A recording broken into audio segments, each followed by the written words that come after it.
أعوذ بالله من الشيطان الرجيم. بسم الله الرحمن الرحيم. الحمد لله رب العالمين، والصلاة والسلام على أشرف الخلائق أجمعين،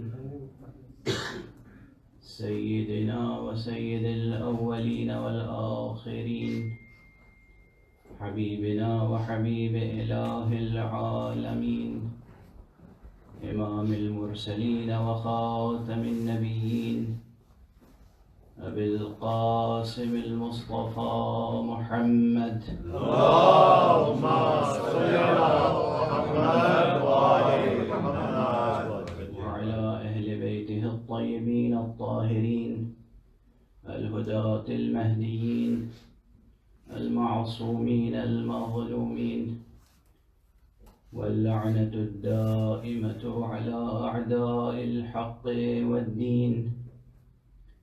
أما بعد، فقد قال الله تعالى عز اسمه في محكم كتابه ومتقن خطابه. بسم الله الرحمن الرحيم. قل لله المشرق والمغرب يهدي من يشاء إلى صراط مستقيم. صدق الله العلي العظيم. اللهم صل على محمد وآل محمد. ایک اور ذرا ہم آہنگ اور بلند صلوات. اللهم صل على محمد وآل محمد. ارشاد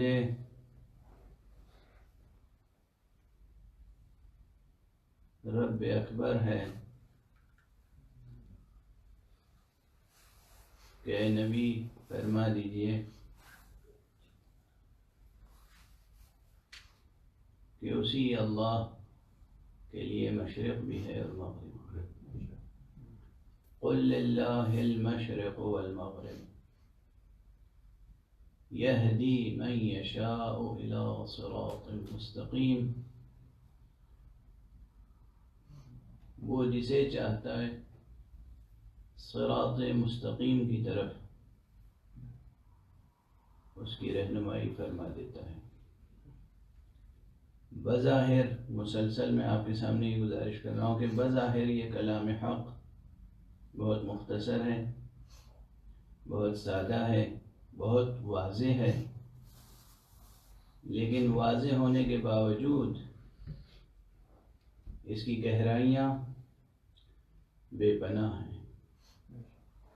اور پھر پورے قرآن مجید میں اگر آپ صرف اس فعل کو اور اس کے مشتقات کو مختلف صیغوں میں جو یہ فعل شاء اور یشاء اور مفرد میں اور جمع میں آیا ہے، اگر آپ اس کا تتبع کریں، جو ایک طالب علمانہ کوشش ہوتی ہے مطالعے کی، تو پھر یہ تقریباً سینکڑوں مقامات ایسے ہیں جن کو بہت توجہ کے ساتھ پڑھنا پڑے گا، اور وہاں پر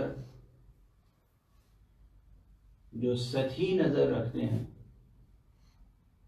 وہ اس مغالطے میں مبتلا ہو جائیں گے کہ نعوذ باللہ قرآن میں تو تضاد اور تناقض بھی پایا جاتا ہے.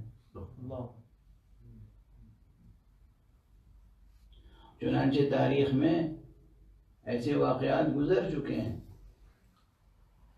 ایک سے زائد مرتبہ یہ کوششیں ہوئیں کہ لوگوں نے قرآن مجید میں تناقض اور تضاد کی نشاندہی کے لیے کتابیں تالیف کی، لیکن جو محافظین قرآن تھے اللہ کی طرف سے مقرر، انہوں نے اس کا بر وقت کافی اور شافی جواب عنایت فرمایا. چنانچہ یہ بھی تاریخ کا ایک واقعہ ہے کہ اپنے وقت کے ایک بہت بڑے دانشور، بہت بڑے حکیم، فلسفی، اور اس زمانے میں جو حکیم و فلسفی یہ کلمہ آتا ہے نا، وہ دور ایسا تھا جب ایجوکیشن میں ہولسٹک اپروچ اپنی پوری معنویت کے ساتھ ہوتا تھا. آج کل کوئی یہ دعویٰ نہیں کر سکتا کہ اس وقت روئے زمین پر جتنے اقسام کے علوم و فنون ہیں میں سب پر ماہر ہوں، سب پر احاطہ رکھتا ہوں. کوئی نہیں کر سکتا، ناممکن ہے یہ، سوائے ذات معصوم کے. کوئی غیر معصوم ایک عام انسان یہ دعویٰ نہیں کر سکتا. اتنا پھیل چکا ہے شجرہ مبارکہ علم. سائنس کی اتنی برانچز ہیں،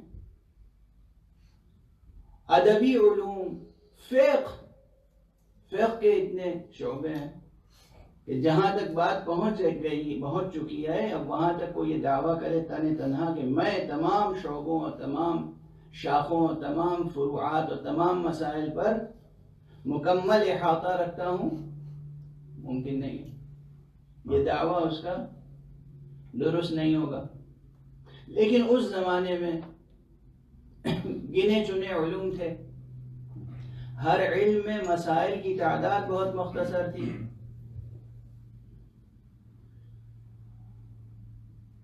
تو ایک ہولسٹک اپروچ ہوتا تھا. اپنے وقت کا سب سے بڑا عالم وہی کہلاتا تھا جو رائج اس دور کے تمام علوم میں دسترس رکھتا ہو یا احاطہ رکھتا ہو. تو حضرت امام ابو محمد حسن عسکری علیہ السلام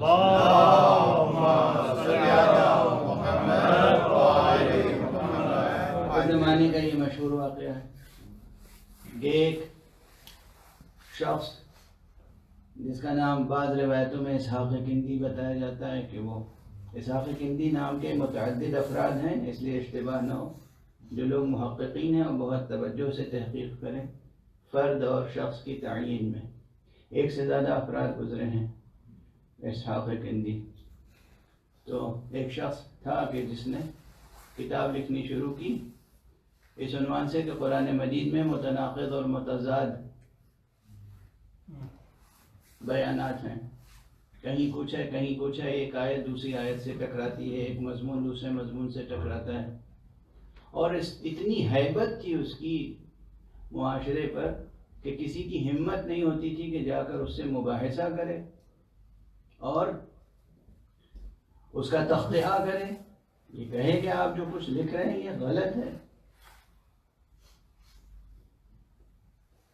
تو حضرت امام حسن عسکری علیہ السلام نے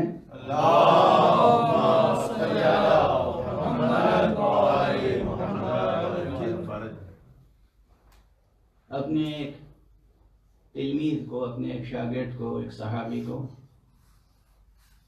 آمادہ کیا اور کہا کہ جا کے تم اس کے شاگردوں میں شامل ہو جاؤ اور اس کا اعتماد حاصل کر لو. اور جب اعتماد حاصل ہو جائے تو تنہائی میں کسی وقت اس سے کہو میں نے سنا ہے کہ آپ نے اس موضوع پہ کتاب تصنیف فرمائی ہے.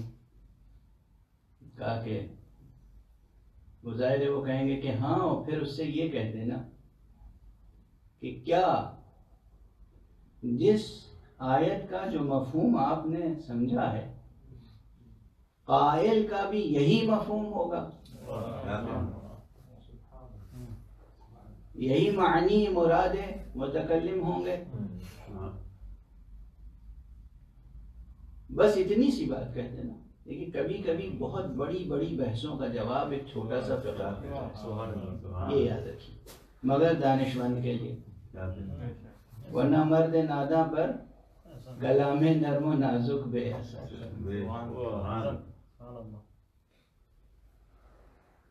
پھول کی پتی سے کٹ سکتا ہے ہیرے کا جگر، مرد ناداں پر کلام نرم و نازک بے اثر. تو واقعاً اگر انسان دانشمند ہے اور اس کی وفاداری علم و دانش سے ہے، اس کی وفاداری عالم معنی سے ہے، تو اس پہ اثر کرتا ہے کلام. وہ شاگرد گیا اور اس نے اس کی خدمت کی ہے، اس کا اعتماد حاصل کر لیا اور یہی ہوا کہ ایک جملہ صرف کہا کہ کیا آپ نے آیتوں کے جو معنی سمجھے ہیں؟ کیا مراد متکلم بھی یہی ہے؟ اس کی کوئی ضمانت ہے؟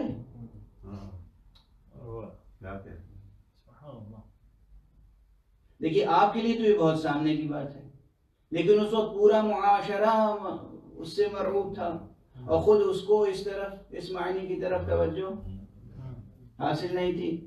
جیسے ہی یہ کہا وہ متنبہ اور متوجہ ہو گیا، اور میں یہ کہتا ہوں کہ یہ گویا انفاس قدسیہ معصوم کی تاثیر بھی تھی۔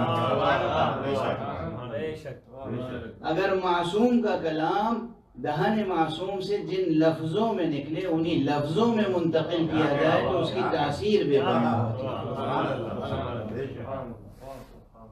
اسی لیے ہمارے جو بزرگ محدثین ہیں، بزرگ اور ذمہ دار علماء ہیں، وہ آیات تو خیر آیات ہیں، احادیث پیغمبر اور احادیث معصومین بھی کوشش ان کی یہ ہوتی ہے کہ بعینہ جو کلمات صادر ہوئے ہیں دہن مبارک معصوم سے وہ اسی طرح اسی ترتیب سے بے کم و کاست محفوظ رہیں اور نقل کیے جائیں، تو اس میں تاثیر ہوتی ہے۔ ویسے عموماً حدیث میں نقل بالمعنی کی روش عام ہے، یعنی الفاظ تو یاد نہیں رہ گئے، کچھ مضمون یاد رہ گیا کہ یہ کہا تھا، اس کو آپ نے اپنے لفظوں میں بیان کر دیا، یہ بہت ہوا ہے۔ آپ نے یہ سمجھا کہ میں نے بات پہنچا دی، مگر جہاں لفظیں بدلیں آپ سمجھے کچھ نہ کچھ خیانت ہو گئی، دانستہ یا نادانستہ، وہ امانت جو کہ تو آگے نہیں بڑھی۔ بہرحال احکام میں بھی فرق پڑ جاتا ہے، لیکن کسی حد تک یا بہت حد تک احکام میں تو یہ بات روا ہو سکتی ہے کہ معصوم نے جو فرمایا، بھئی معصوم نے کہا نماز پڑھو، آپ نے اس کو اپنی زبان میں اپنے الفاظ میں کسی صورت سے یہ پہنچا دیا پیغام کہ معصوم کا ارشاد ہے کہ یہ موقع ہو تو یہ نماز پڑھو۔ لیکن معارف کے باب میں اگر لفظیں بدل جائیں تو پھر وہ مضمون اور وہ مطلب محفوظ ہرگز نہیں رہتا۔ حکم کی حد تک ٹھیک ہے اگر لفظیں خیانت نہ کریں، لیکن معارف میں ناممکن ہے۔ بہرحال اب یہ ایک طویل بحث ہے، تو جیسے ہی اس شاگرد نے ان سے یہ کہا کہ کیا آپ نے جو سمجھا ہے آپ یہ سمجھتے ہیں کہ کہنے والے کی مراد بھی یہی ہے، بس یہ جملہ کہنا تھا کہ انہوں نے اپنا وہ پورا ذخیرہ، وہ تعلیف جتنی بھی ضخیم رہی ہو اسے تلف کر دیا، ضائع کر دیا، اور کہا کہ تم نے بات صحیح کہی۔ تو یہ تناقض قرآنی اور تضادات قرآنی کا جو فتنہ اس وقت پیدا ہو رہا تھا، معصوم کے ایک جملے سے فتنہ ہو رہا تھا۔ ایک صلوات پڑھ دیجیے۔ اللہم صلی علی محمد و آل محمد۔ ایک اور ذرا بلندر صلوات۔ اللہم صلی علی محمد و آل محمد۔ اللہم صلی علی محمد و آل محمد۔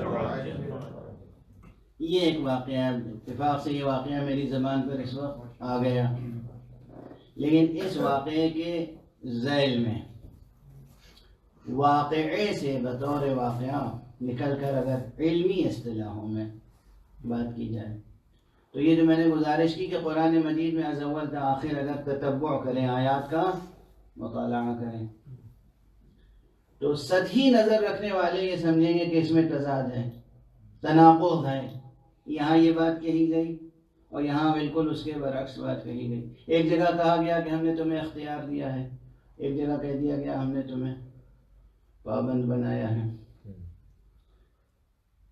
علمی حل کیا ہے اس کا؟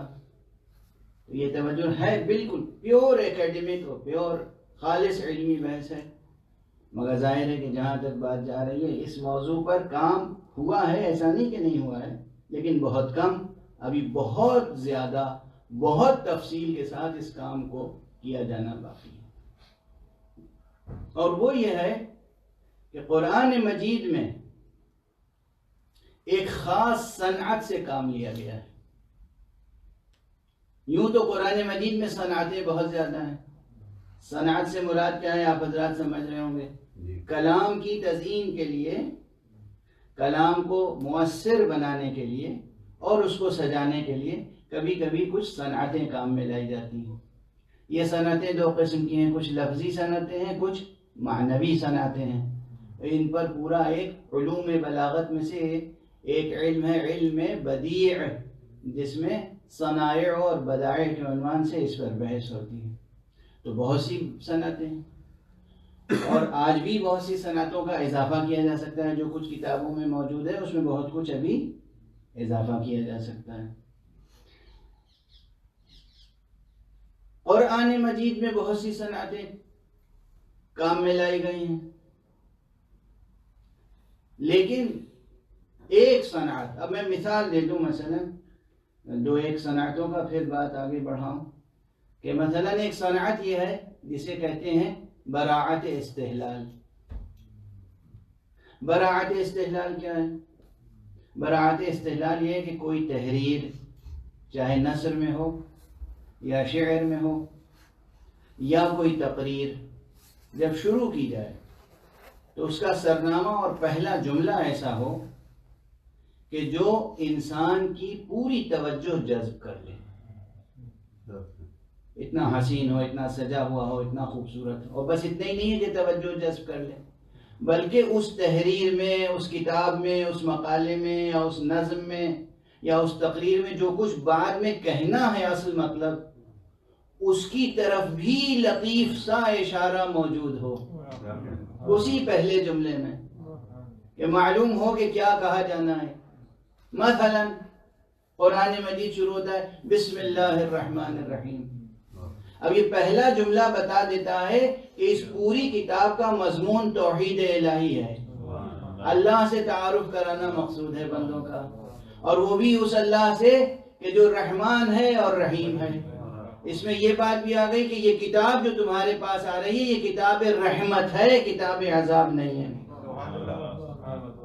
اور بہت سے مطالب اس میں اس پہلے ہی فقرے میں آ گئے، یعنی صرف تفسیر بسم اللہ اور حضرات نے بھی لکھی، اور اس فقیر نے بھی تفسیر بسم اللہ لکھنا شروع کی تو پوری ایک جلد ہو گئی ضخیم، ایک جلد مکمل صرف تفسیر بسم اللہ۔ تو بسم اللہ میں کتنے مطالب ہیں؟ یہ صنعت ہے، صنعت براعت استحلال۔ اس طرح سے آپ ایک صلوات پڑھیں، آپ آگے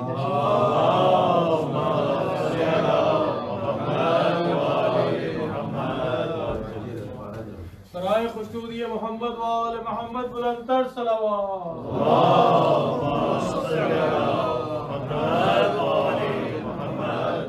ایک اور بلندتر صلوات۔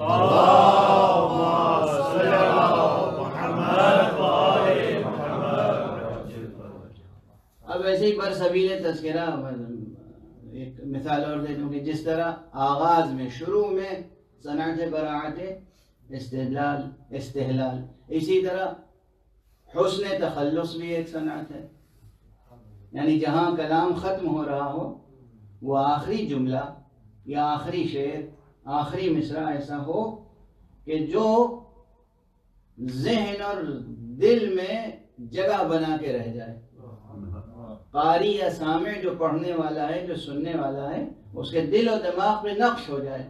تو اگر پہلا جملہ بھی مؤثر ہے اور آخری جملہ بھی مؤثر ہے تو پھر متکلم کی محنت کبھی ضائع نہیں ہوگی، محفوظ رہے گی۔ اب یہ تمام صنعتیں قرآن مجید میں موجود ہیں، میں عرض کر رہا ہوں سینکڑوں ہیں صنعتیں، لیکن ایک صنعت بطور خاص استعمال ہوئی ہے قرآن مجید میں دوسری صنعتوں سے کہیں زیادہ، اور وہ ہے صنعت التفات۔ التفات یہ صنعت کیا ہے؟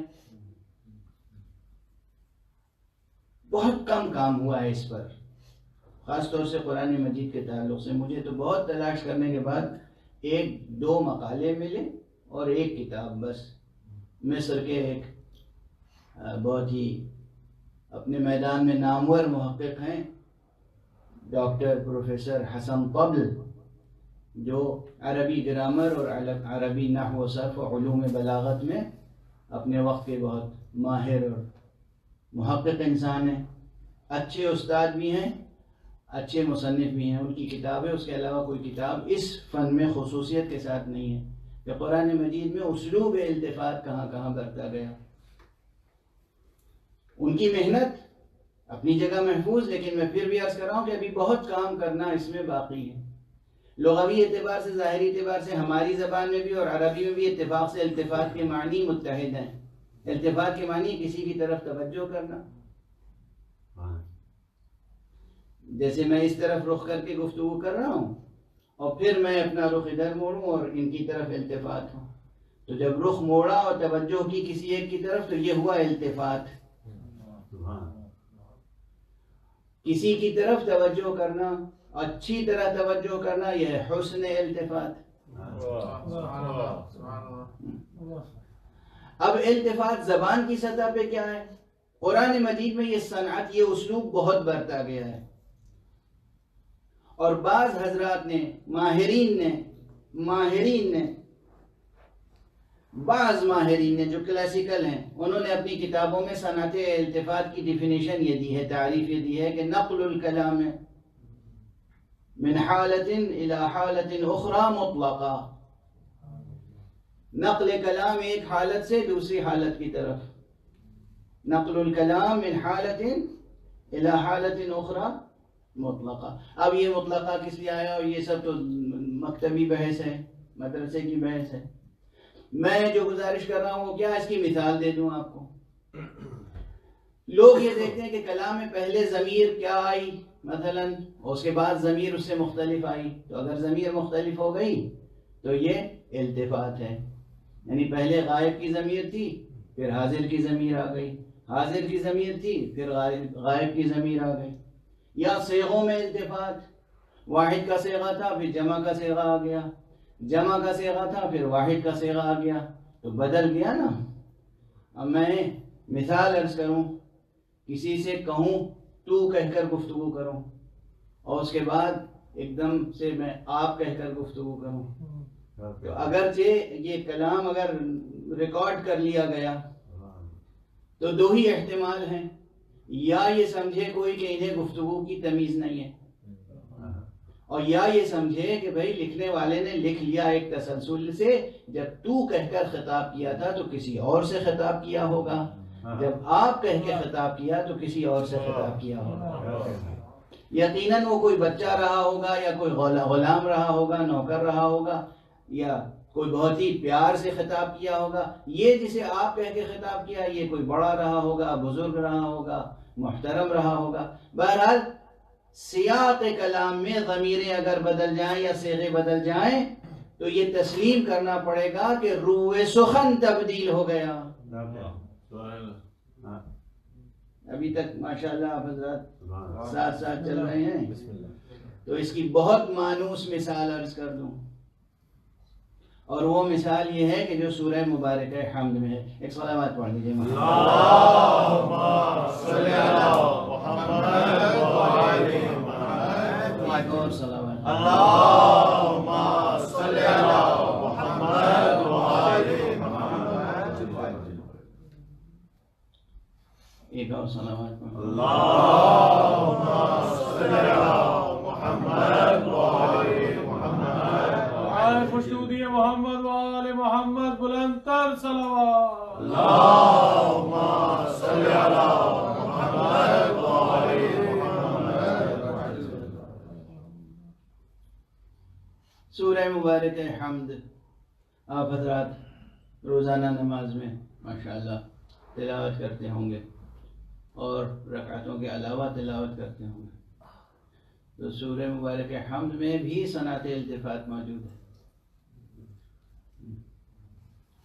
آغاز ہوتا ہے بسم اللہ الرحمن الرحیم، تو یہ معلوم ہوتا ہے کہ کسی اللہ الرحمن الرحیم کا تذکرہ ہے، لیکن حاضر نہیں ہے، وہ غائب ہے.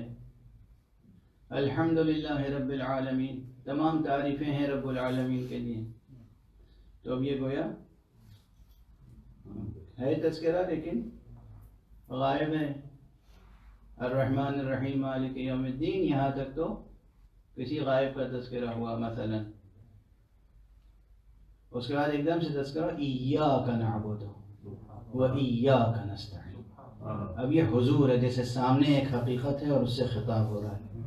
بس تیری ہی عبادت کرتے ہیں ہم، اور بس تجھی سے مدد چاہتے ہیں.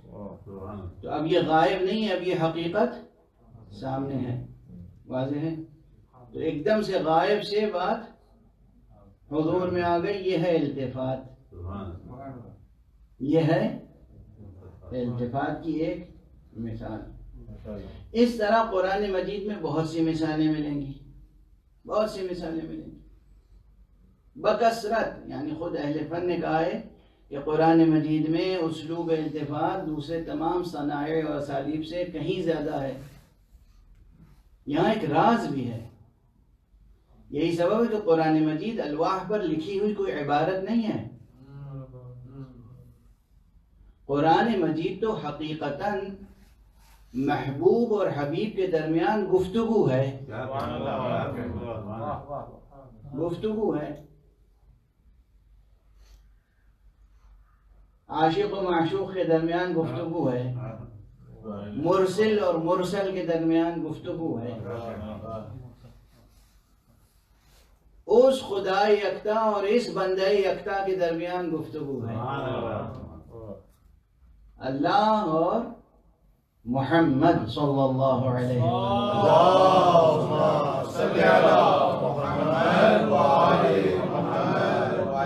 گفتگو ہے. اور گفتگو ایسی ہے جس میں حیات و کائنات کے تمام مسائل زیر بحث آئے.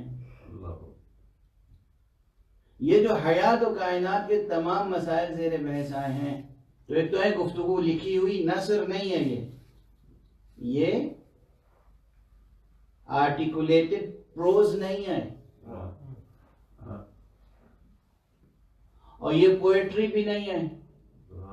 تو عام پروز اور عام پوئٹری کے جو معیار ہیں، اس کے جو اصول ہیں، ضوابط ہیں، گرامر ہے، اس سے حل ہونے والی بات نہیں ہے. یہاں واضح ہے. اور آپ دیکھیں گے کہ اگر مجمع بیٹھا ہوا ہے اس وقت تو ایک خاص موضوع پہ ایک خاص نقطہ نظر سے میں گفتگو کر رہا ہوں. لیکن آپ تصور کیجئے کہ ایک مجلس ہو ایسی جس میں کہ سب سے خطاب کر رہا ہوں اور کرنے والا ایک شخص ہے. تو کبھی ان سے توجہ کر کے گفتگو کی، کبھی ان سے توجہ کر کے گفتگو کی، کبھی ان سے. اگر بیچ میں ایک پردہ پڑا ہوا ہو، پردے کے ادھر سے جو گفتگو سن رہا ہے وہ آسانی سے یہ تمیز نہیں کر سکتا کہ کس وقت کون سا خطاب کس سے کیا گیا.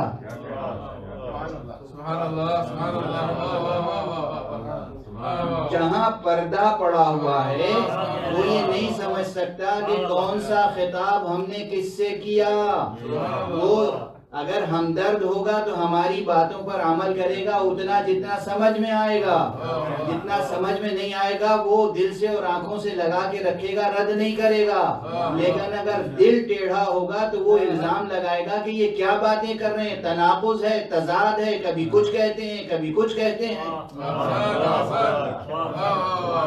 واضح ہے. جہاں پردے کے اس طرف کوئی شخص ہوگا اس کی سمجھ میں نہیں آئے گا، اس کی سمجھ میں نہیں آئے گا تسلسل کلام، خطاب سمجھ میں نہیں آئے گا. لیکن اگر کسی کی رسائی پردے کے اندر تک ہو، چاہے وہ جس طرح سے ہو، جو پردے کے اس طرف بھی رسائی رکھتا ہو کسی بھی ذریعے سے صحیح، یا وہ خود متکلم سے اتنا قریب ہو کہ اس کے نفس کا درجہ رکھتا ہو.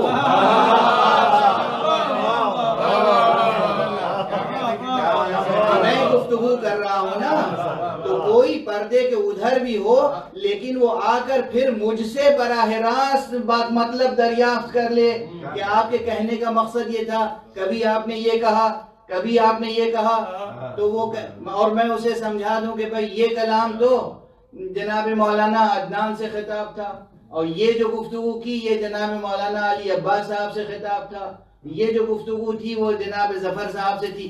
اب اس کے علم میں ہے کہ یہاں کوئی تضاد نہیں ہے، تناقض نہیں ہے، مطالب میں ٹکراؤ نہیں ہے، جس کے متعلق بات ہے وہ اس کے متعلق بالکل درست ہے۔ اب کسی تضاد کا اور تناقض کا موقع یہاں پر نہیں ہوگا، نشاندہی نہیں کی جا سکتی۔ یہی ہے وہ مصحف جو امیر المومنین علی ابن ابی طالب علیہ السلام نے مرتب کیا تھا۔ قرآن یہی تھا، قرآن یہی ہے، مگر وہاں ہر التفات میں روح سخن جدھر تھا وہ بھی درج کر دیا گیا تھا۔ وہ بھی اس لیے درج کیا تھا کہ قرآن اترا تھا محمد پر، لیکن علی نفس محمد تھے۔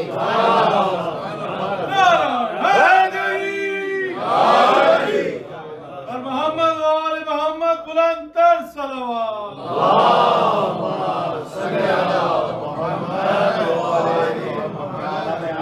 علی نفس محمد ہے، اور نفس محمد ہونے کے ساتھ ساتھ یعنی کلام حق کا اتر رہا ہے کس پر؟ محمد پر، بے شک محمد پر۔ اولاً خود علی کی فراست، ذہانت، علمیت اس درجے پر ہے، اور صفائے نفس اس درجے پر ہے خود ذاتاً، کہ وہ فرماتے ہیں کہ میں نور وحی کو دیکھتا تھا اور خوشبو نبوت کو سونگھتا تھا۔ اور پھر قرآن کہہ رہا ہے کہ یہ بمنزلہ نفس مصطفیٰ ہیں، تو جو بمنزلہ نفس مصطفیٰ ہو اسے سینہ بسینہ، دہن بدہن، براہ راست وہ علم حاصل ہوگا۔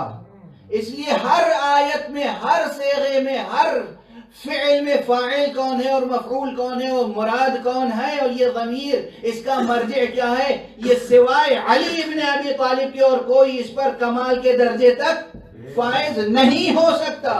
اس کے جتنے التفات کے مواقع ہیں وہ بس یہ بتائے گا جسے قدرت کا حسن التفات حاصل ہے۔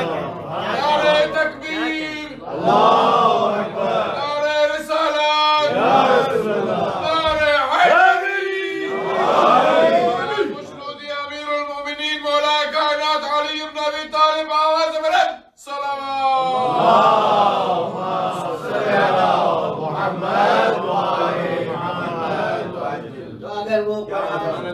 اگر وہ نسخہ قبول کر لیا جاتا دربار سیاست میں تو کوئی اختلاف نہ ہوتا، نہ تناقض، نہ تضاد، نہ دین میں اختلاف، نہ اعتقاد میں اختلاف، نہ فروع میں اختلاف، نہ اصول میں اختلاف۔ اب چونکہ وہ نسخہ نہیں قبول کیا گیا تو اب تو پردہ تو پڑا ہوا ہے، حجاب تو ہے، ہم سب کے سب پوری امت ادھر حجاب پڑا ہوا ہے، نہ جانے کتنے حجابات ہیں، حجابات نور۔ ہمیں تو نہیں معلوم کہ عاشق و معشوق کے درمیان، مرسل اور مرسل کے درمیان کیا کیا گفتگو ہوئی اور کب روح سخن کس کی طرف تھا، ہمیں تو نہیں معلوم۔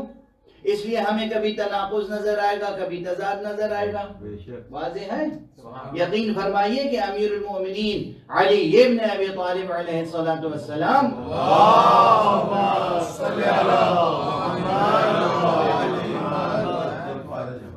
اس لیے بار بار فرماتے تھے سلونی سلونی قبل ان تفقدونی، مجھ سے پوچھ لو مجھ سے قبل اس کے کہ میں تمہارے درمیان نہ رہ جاؤں، مجھ سے قرآن مجید کی ایک ایک آیت کے متعلق پوچھ لو، میں جانتا ہوں کب نازل ہوئی، کہاں نازل ہوئی، کس کے بارے میں نازل ہوئی، اس میں حکم کیا ہے، اس میں معارف کیا ہے۔ تو یہ اسی لیے تھا بار بار جو میں عرض کرتا رہا ہوں آپ کے سامنے اس سے قبل بھی، کہ صرف ایک مرتبہ علی نے سلونی کی دعوت نہیں فرمائی، جو ہم تک روایتیں پہنچی ہیں ان تمام روایتوں کو جمع کیجئے تو اندازہ ہوتا ہے کہ تقریباً اپنی حیات طیبہ میں 14 مرتبہ سلونی سلونی فرمایا ہے، 7 مرتبہ مدینے میں اور 7 مرتبہ کوفے میں، اور یہاں تک کہ جس وقت ضربت لگ چکی تھی اس وقت بھی سلونی سلونی فرما رہے تھے۔ کیا لطف تھا، کیا کرم تھا، کیا لطف تھا، کیا کرم تھا، کیا فیضان تھا، کیا دل سوزی تھی، کیا ہمدردی تھی ملت اسلامیہ کے ساتھ۔ جتنا پوچھنا ہو پوچھ لو قرآن کے بارے میں، اسی لیے کہ انہیں علم تھا۔ اور پردے کی بات درمیان میں آ گئی ہے بار بار، تو اس روایت کی طرف میں اشارہ کروں، اگرچہ برابر کرتا ہوں لیکن جتنی بار یہ اشارہ کرتا ہوں خود میرے دل کو ایک مسرت حاصل ہوتی ہے کہ پردے کے اس طرف کی گفتگو کا راز وہی تو جان سکتا ہے کہ جس کے لہجے میں خود پردہ نشی گفتگو کر رہا ہو۔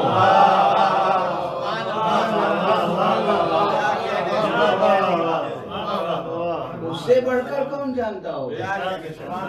یہ تو حدیث مبارک نبوی ہے کہ جب لوگوں نے پوچھا کہ یا رسول اللہ جب آپ معراج پر تشریف لے گئے تو اللہ سبحانہ و تعالیٰ سے گفتگو ہوئی، بتائیے کس زبان میں گفتگو ہوئی؟ تو فرمایا ہے کہ خاطبنی ربی بلغت علی ابن ابی طالب، میرے رب نے مجھ سے گفتگو کی ہے علی ابن ابی طالب کی زبان میں۔ ایک صلوات پڑھ دیجئے محمد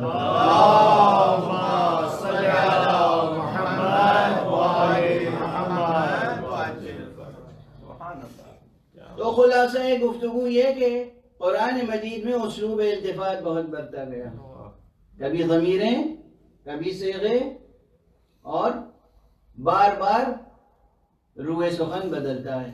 لیکن یہ جو روح سخن بدلتا ہے اگر اس کو نہ سمجھے کوئی تو سمجھے گا تناقض ہے، اور سمجھ لے گا تو پھر تناقض نہیں ہے۔ اب یہ جو بات کہی گئی قرآن مجید میں مشیت کے تعلق سے، ایک مشیت رب ہے اور ایک انسان کا ارادہ ہے، لیکن قرآن مجید میں دو مقامات پر تو بہت واضح طریقے سے کہا گیا، اور باقی بھی اس کے علاوہ مقامات ہیں۔ کہا گیا وَمَا تَشَاءُونَ إِلَّا أَن يَشَاءَ اللَّهُ، تم تو کچھ نہیں چاہتے بس وہی چاہتے ہو جو اللہ چاہتا ہے۔ اس آیت کو حوالے کے طور پر لا کر لوگ یہ ثابت کرنا چاہتے ہیں کہ تمام افراد بشر، تمام انسانوں کا ارادہ جو ہے وہ مشیت الہیہ کے ساتھ مربوط ہے۔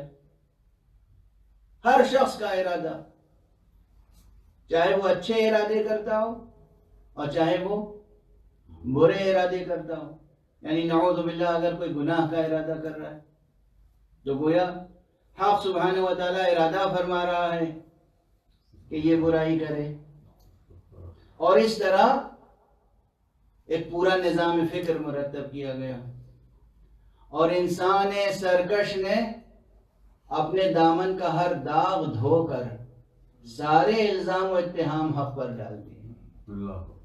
یہ ہے موحد، یہ ہے عاشقان خدا، یہ ہے موحد، یہ ہے سجدہ گزاران حق، یہ ہے عاشقان اللہ۔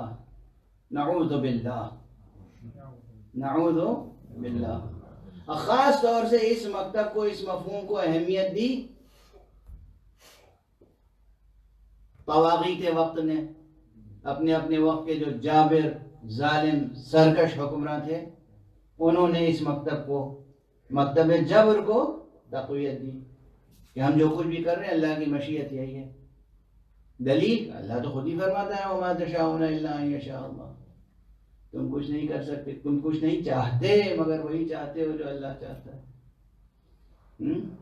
آپ دیکھیں گے کہ اس آیت کا حوالہ دے دے کر تفسیروں میں اور علم کلام میں اور اعتقاد کی کتابوں میں کیا کیا کچھ لکھا گیا، بیان کیا گیا،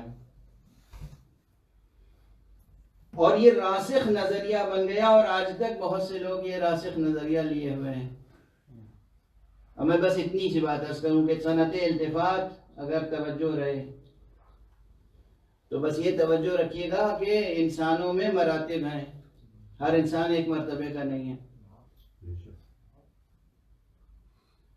میں چھوٹی سی مثال عرض کر دوں، بہت چھوٹی سی، کہ یہ ایک چھوٹا سا ادارہ ہے جہاں اس وقت یہ مجلس ہو رہی ہے۔ اس ادارے کا جو مسئول ہے، جو بھی مدیر ہے، جو بھی مینیجر ہے، مینیج کرتا ہے تمام معاملات کو، تو اب ماشاءاللہ اس ملک میں کتنے لوگ ہیں؟ بہت۔ اس شہر میں کتنے حضرات ہیں؟ وہ بھی بہت ہیں۔ اب مینجمنٹ کی جو مجبوریاں ہیں، مشکلات ہیں، اس سے سب لوگ برابر سے واقف نہیں ہیں. کچھ لوگ کچھ واقفیت رکھتے ہیں، کچھ لوگ بالکل واقفیت نہیں رکھتے، کچھ لوگ اتنے قریب ہیں مینیجر کے کہ وہ ہر بات، ہر نزاکت کو سمجھتے ہیں، اور قبل اس کے کہ کچھ کہے یہ مینیجر ان سے وہ وہی کرتے ہیں جو یہ چاہتا ہے کہ وہ کرے. واضح ہے بات؟ اب مثلا یہ محرم کے ایام ہے. اب اس مرتبہ یہ جو کورونا کی وبا کے سبب سے ملکوں میں ایک تلاطم ہے، ایک حشر برپا ہے، ایک قیامت ہے، ایک نفسی کا عالم ہے، اور ایک لاک ڈاؤن ہے، اور ایک عوام الناس کے اوپر ایک چیز نافذ کی گئی ہے بزور و شدت، قانون کی پوری شدت کے ساتھ، کہ ایک تعداد معین ہے، اس سے زیادہ لوگ جمع نہیں ہو سکتے. تو قانون تو عام ہے، سب کو واقفیت ہے، لیکن پھر بھی کچھ لوگ قانون سمجھنے کے باوجود، واقفیت رکھنے کے باوجود، اسی موقع سے فائدہ اٹھا کر اپنے دل کی قدورتیں نکالنا چاہتے ہیں، تاکہ کسی صورت سے مراکز بدنام ہو جائیں، مجلسیں جو ہو رہی ہیں سکون سے، وہ ہوں یا نہ ہوں، ان کا شوق پورا ہو جائے.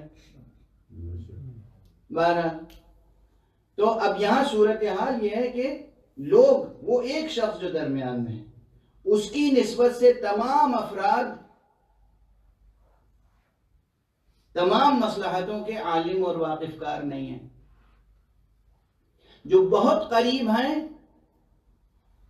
ان سے بغیر کہے مطلب پورا ہو جاتا ہے، جو ذرا دور ہیں ان سے کہنا پڑتا ہے، جو بہت دور ہیں انہیں بہت سمجھانا پڑتا ہے. واضح ہے؟ بس اب اتنی سی مثال ذہن میں رکھ لیجئے، کیونکہ مثال بہت واضح ہے، میں نہیں سمجھتا کہ بہت الجھی ہوئی مثال ہے.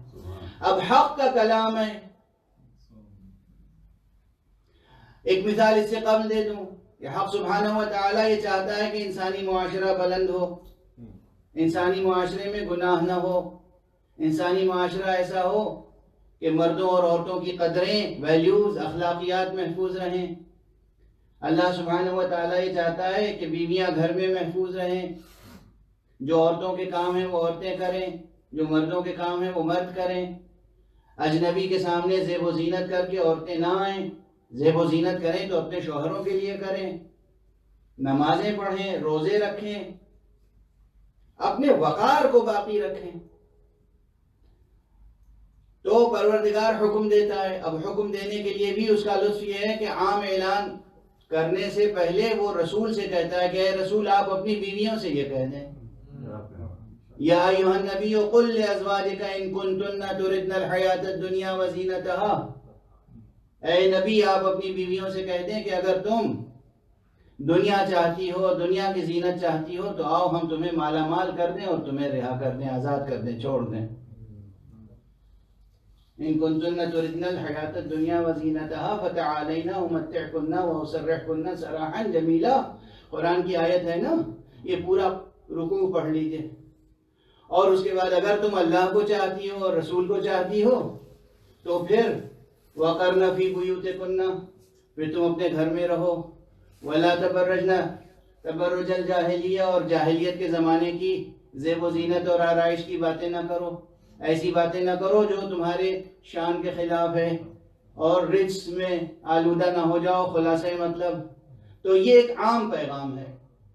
اب ایک دم سے ایک التفات آیا، اسے کہتے ہیں التفات، کہ سب سے یہ کہا جا رہا ہے اب اسی مجموعے میں 4-5 افراد ایسے ہیں جن پر حق کو اعتماد ہے، تو سب سے کہا جا رہا ہے کہ تم یہ کرو، تم یہ کرو، تم یہ کرو، تم یہ کرو. اور ایک دم سے رخ موڑ کے کہا گیا بھائی تم تو وہ ہو کہ تم وہی کرتے ہو جو ہم چاہتے ہیں. محمد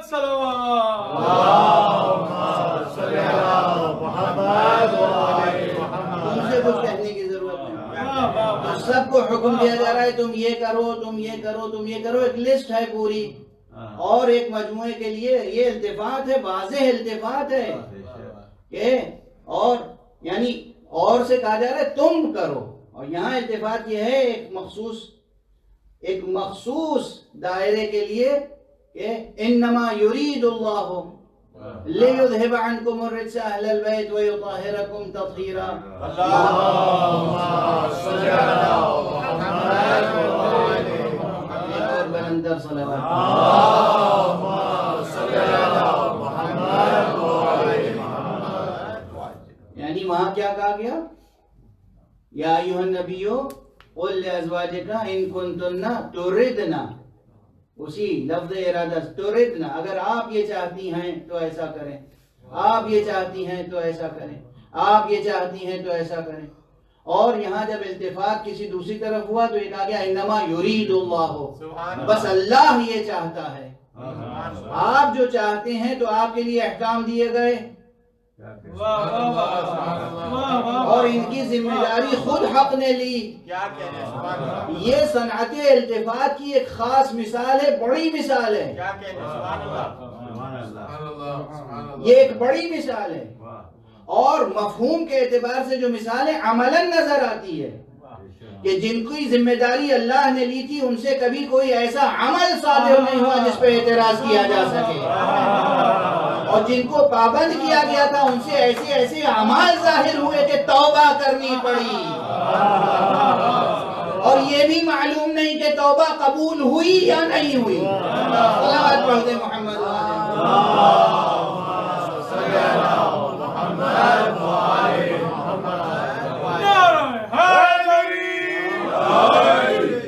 صلوات پر محمد وآل محمد۔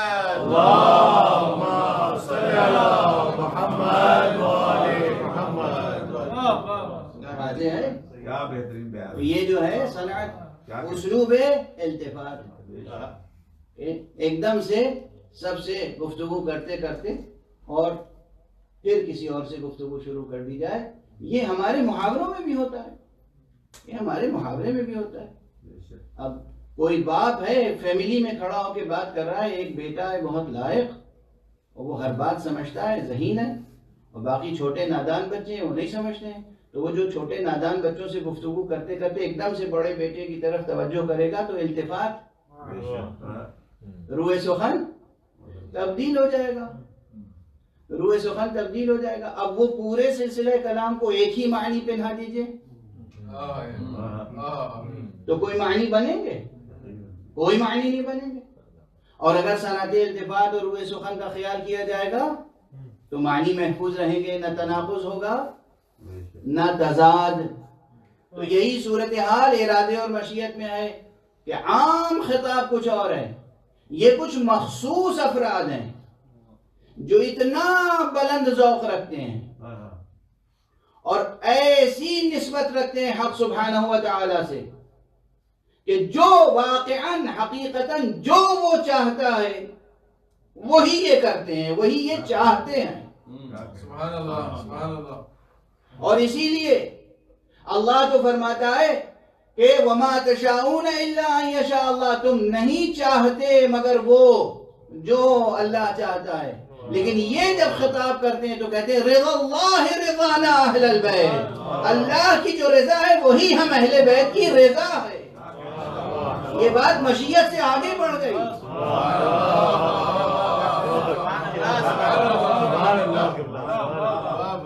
یہ بات مشیت سے آگے بڑھ گئی، اس لیے کہ مشیت کے دائرے میں بعض وہ باتیں بھی ہیں کہ اللہ کی مشیت میں ہوتی ہے وہ بات، لیکن اللہ اس بات سے راضی نہیں ہوتا۔ اس کے معنی یہ ہیں کہ یہ اس مشیت پر عمل پیرا ہے جہاں مشیت اور رضا متحد ہے، اس مشیت کا ان سے کوئی تعلق نہیں ہے جہاں مشیت ہے رضا نہیں ہے۔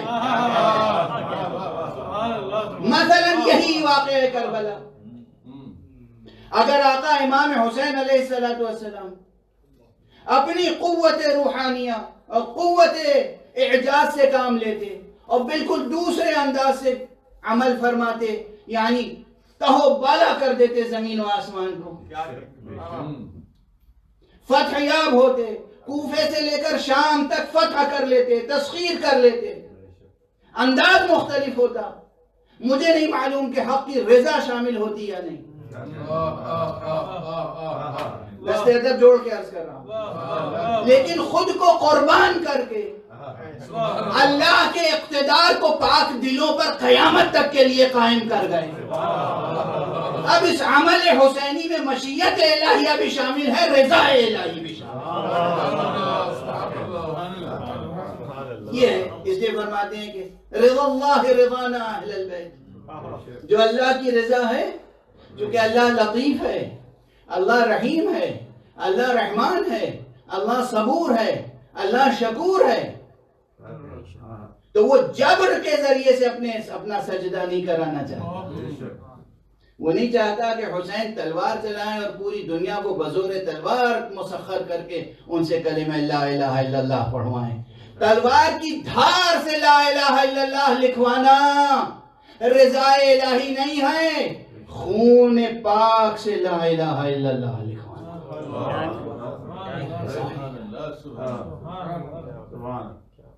یہ رضا الہی. اب جو لا الہ الا اللہ کا نقش ابھرا ہے، جو میں کل عرض کر رہا تھا کہ جبین وجود پر جو لا الہ الا اللہ ہے، جو متن حیات پر لا الہ الا اللہ ہے، جو پاک دلوں میں لا الہ الا اللہ، یہ حسین کی قربانیوں کا نتیجہ ہے. بس گفتگو تمام، وقت محدود تھا اور ظاہر ہے کہ میری صحت بھی ساتھ نہیں دے رہی ہے. گفتگو کر رہا ہوں آپ کے سامنے، لیکن جس سرعت کے ساتھ بہت سے مطالب کہہ سکتا تھا وہ نہیں کہہ سکا. تو انشاءاللہ اب جو چند مجلسیں رہ گئی ہیں اس میں تکمیل بحث کرنے کی کوشش کروں گا. لیکن آج آپ سب منتظر ہیں کہ آقا حسن کے اس فرزند پر گریہ کریں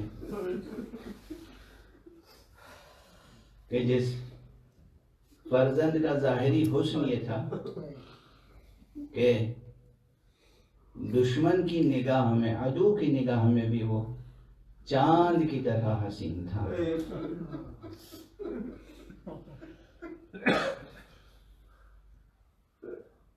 یہ ہے وہ مشیت اور رضا کی منزل.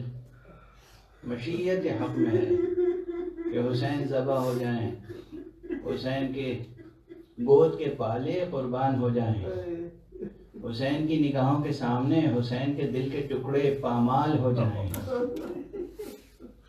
یہ مشیت ہے، یہ رضا ہے. اس میں رضا الہی ہے، اور رضا الہی ہے تو بس حسین بھی راضی و رضا رب ہیں. ہاں یہ ضرور ہے کہ ظاہری طور پر جو بشری تقاضے ہیں وہ تڑپاتے ہیں. چنانچہ روایتوں میں ہے کہ جب حضرت قاسم ابن الحسن اپنے ماموں اپنے چچا سے جدا ہونے کے لیے آئے رخصت آخر کے لیے، تو امام حسین علیہ السلام نے سینے سے لگایا اور اتنا گریہ کیا کہ غشی طاری ہو گئی حسین پر بھی اور قاسم پر بھی. امام پر بھی غشی طاری ہو گئی بظاہر جو روایتوں میں، اور اس کی تعویل اور وہ سب اپنے اپنے مقامات پر ہے. امام حسین علیہ السلام اگر یہ روایتیں بہرحال اتنا مسلم ہے کہ امام نے بہت گریہ فرمایا. چند مواقع ہیں کربلا میں جب امام حسین نے بے پناہ گریہ کیا ہے. حسین نے، صابر حسین، شجاع حسین، عظیم حسین، عزیز حسین، صدق رسول حسین، انسان کامل حسین، قیامت تک آنے والے انسانوں کا مرشد کامل حسین، امام حسین. امام حسین نے اس بچے کو امام حسن کی شہادت کے بعد سے خود پالا تھا. امام حسن علیہ السلام کی شہادت کے بعد امام کے تمام بچوں کو امام حسین نے براہ راست اپنی کفالت میں لے لیا تھا اور سب کو پالا تھا. چھوٹے چھوٹے بچوں کو جینے کے لیے پالا تھا, ڈرنے کے لیے نہیں. حسین نے ان بچوں کو جینے کے لیے پالا تھا, مرنے کے لیے تو نہیں پالا تھا. لیکن مرضی الہی, مشیت الہیہ کہ کربلا میں قربانیاں پیش کرنی تھی تو پورے کنبے کو لے کر آئے. تاریخوں کا جائزہ لیں تو اندازہ ہوتا ہے کہ امام حسن علیہ السلام کے 4 بیٹے کربلا میں شہید ہوئے ہیں. لیکن ان 4 بیٹوں میں عبداللہ اکبر ہیں, عبداللہ اصغر ہیں, اور حضرت عمرو ابن حسن ہیں, اور حضرت قاسم ابن حسن ہیں. مگر ان 4 بچوں میں, اس پورے مجموعے میں, قاسم کی دل آویزی الگ ہی شان رکھتی تھی. قاسم کا ایک چھوٹا بھائی ہے, قاسم سے بھی چھوٹا ہے, عبداللہ. یعنی قاسم کی عمر 13 ساڑھے 13 برس کی ہے, تو عبداللہ کی عمر تقریباً 11 ساڑھے 11 برس کی ہے. یہ بچہ بھی المناک شہادت ہے. کم پڑھتے ہیں لوگ ممبر پر, لیکن المناک شہادت ہے. امام حسن کا یہ بچہ اس وقت شہید ہوا ہے جب اصغر بھی شہید ہو چکے تھے.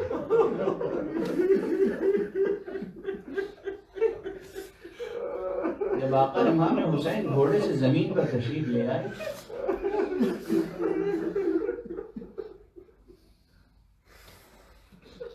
تو یہ بچہ خیمے سے نکلا اور بے تابانہ دوڑتا ہوا آگے بڑھا. عبداللہ ابن حسن, عبداللہ اصغر, جناب قاسم کے چھوٹے بھائی, اور دیکھا کہ کوئی شقی ہے جو چچا پر تلوار اٹھائے. وہ چاہتا ہے کہ تلوار سے امام حسین پر, سر مبارک پر حملہ کرے. یہ بچہ دوڑ کے گیا اور اس نے, بچہ ہے 11 برس کا بچہ, اس نے اپنے ہاتھ چچا کے سر پہ اس طرح سے دیا. اس شقی نے ہاتھ پر اس طرح تلوار ماری کہ پورا ہاتھ کٹ گیا. صرف جلد میں, جلد کا تعلق باقی ہے. بچے کی زبان سے فریاد بلند ہوئی, چچا میرا ہاتھ قلم ہو گیا, میرا ہاتھ کٹ گیا. آقا امام حسین نے بچے کو سینے سے لگا لیا. اب امام حسین تشریف فرما ہے اور یہ قاسم کا چھوٹا بھائی امام کی گود میں سینے سے لگا ہوا بیٹھا. عمر سعد سے یہ بھی دیکھا نہ گیا اور پھر حرملہ سے کہا, حرملہ نے ایک تیر سے نشانہ لیا اور وہ تیر بچے کے سینے کو چھیدتا ہوا حسین کے سینے میں پیوست ہوا.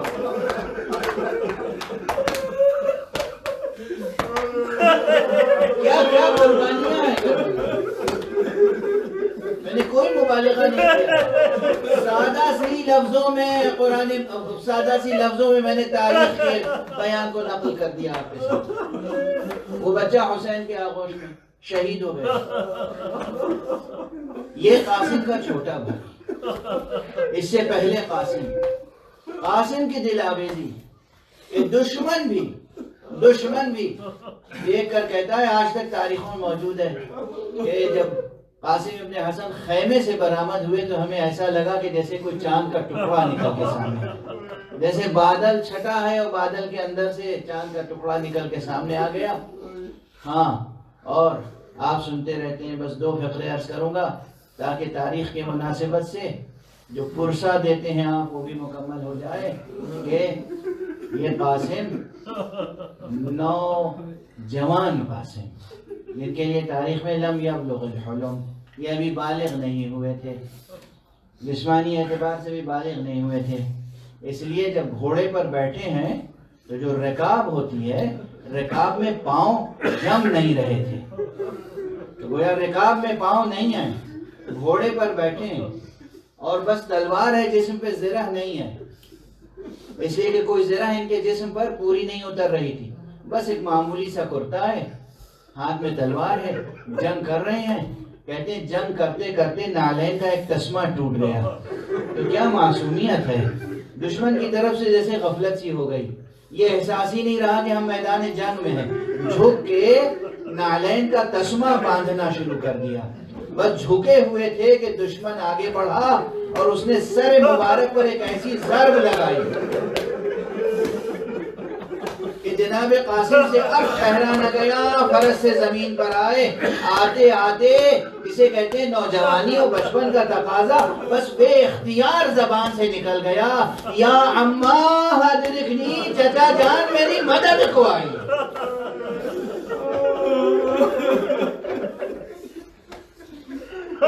آقا حسین تشریف لائے, اور جب تشریف لائے تو دیکھا کہ کوئی شقی ہے جو قاسم کا سر قلم کرنا چاہتا ہے.